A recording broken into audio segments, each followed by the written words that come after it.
gabadhi waxay tiri muddo 3 sano ah xusuuso muddo 3 sano ah tiradaasi nin aad taqaano oo hebel la yiraahdo ayaa i guursaday 3 sano ka hor habeenkii uu meher ku dhacay baana iigu dambeysay in dad damba ma saarin say ku dhici kartaa 3 sano ka hor inuu ninku mehersaday kadibna uusan weligaa ku arkin aydan is arkin isu imaanin warqisadaasi luqus baa ku jira laftimir baa ku jirta gabadhay ka fiirso waxay tiri waan dhaaranayaa waa sida bismillaahir rahmaanir rahiim alhamdulillahi rabbil alamin wa sallallahu wa sallama wa baraka ala muhammadin wa ala alihi wa sahabatihi ajma'in ma ba'd qissa kale ayaa waxaan doonayaa oo aan raacin doono qisadii hore oo ayadu isoo xusuusisay gabadh baa maalmaha kamida ii timid anigoo muallim ah iskuul sare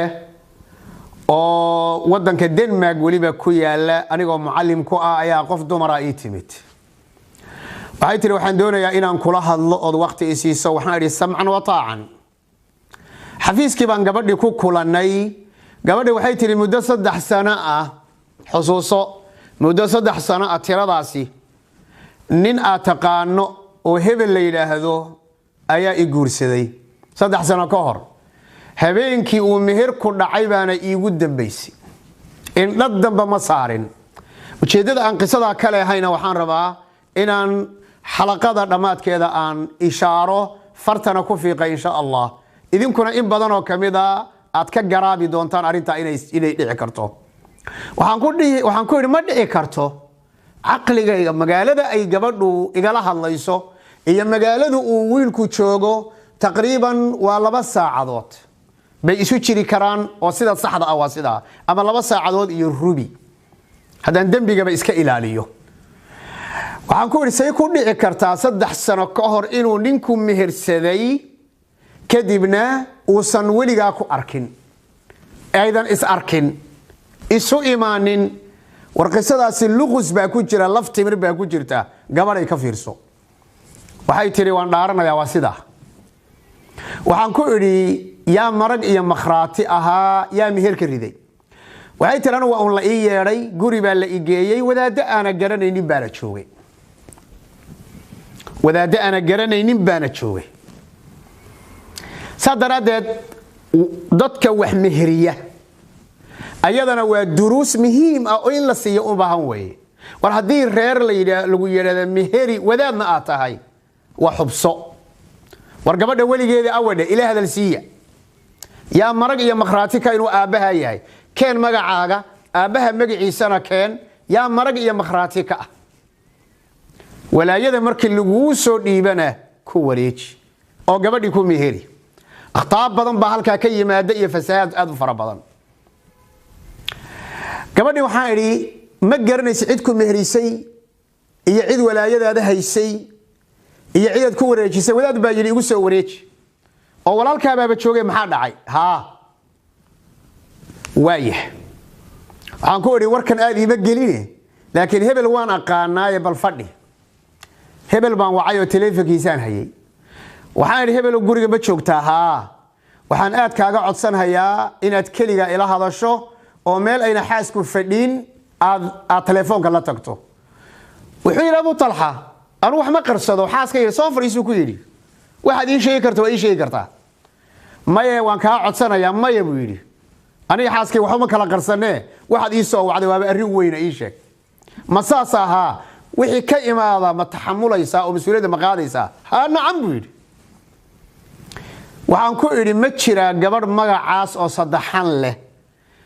oo hadda ila fadhida oo 3 sano ka hor aad isguursay aad mehersatay oo aadan dib ugu soo noqonin wuxuu yiri la wallah xaaskan aan qaba ee ag fadhida xaas aan ahayn waligay aqdi kuma xidhin mana mehersanin gabadhina waxay leedahay waa uu mehersaday kadibna daqiiqadu mehersadayna wuu tagay hatta habeenka ilama seexanin waana 3 sano aniga marka waxaan iri okay waa yaani isugaan ku iri marka dibba waxaan u baaray caafimaadka gabadha marka wana meesha warkaan uga socdo waxa weeye war dad fara badan waxay mudan yihiin in caafimaadkooda la baaro waxa laga yaabaa qofkani inuu nafsiyan u xanuunsan yahay laakiin adigu aadan ogeyn si aan arinta u xalliyo gabadhi baan maalintii dambe u yeedho waxay maxaad ku qanacsan tahay waxay tiri waxaan ku qanacsanahay ninka inuu ifuro ma inta aan baaha anaaba ka fasaqayaan ku in waxba ma jiro wax meher ma jirin oo xaqiiqo ah gabadhi farxad bay la dhimato khayr allah ku siiyo anaaba ka fasaqayaan ku iska soco waa wax fasaqaya waligeena laba qof isqabto ma kala fasaqin laakiin waxaan si dhab u ogaaday inaynan wax guur la yiraahdana jirin waligeedna dhicin meeshaas laakiin gabadha ay wax istustay in badan marka dadka caafimaadkooda hal la baaro hana la taakudo mar labaad waxaan leeyahay culumada intii loo keeno dumarka mehrinaysa arinta xisaabaad aad u fara badan dib ha loogu celiyo qofkan aad guurinayso ma gabar baa mise waa garoob haday gabar tahay meel la soo furay ma laga dhintay hadii la furay ma khuluc baa lagu furay oo madaxeeda iibsatay ma la fasaqay hadii la fasaqay warqadii maxkamadda ma wadataa gabadhan qaabkay ninkani la iskaga furay oo yaani ay u kala tageen waa inuu ninka wadaadka cadeeyo kadibna yaa wali u ah oo yaa adeer u ah oo aabba u ah oo walaal u ah oo ila adeer u ah yaa wakiil looga soo dhigay waxa soo dhan markuu cadeeyo kadib gabadha riximkeedii caloosheeda hadii la furay ciidadii ma ka baxday mise kama bixin waqtigaas oo dhan waxay u baahan tahay waxyaalo badan oo in laga fiirsado u baahan baa jira mafsada aad iyo aad u badan ay ka dhalan karto intaan waxay qiso aniga shakhsiyan soo martay oo mawduuca ku saabsan aad baa idin salaamaya sallallahu wa sallama wa baraka ala muhammadin wa ala alihi wa sahbihi ajma'in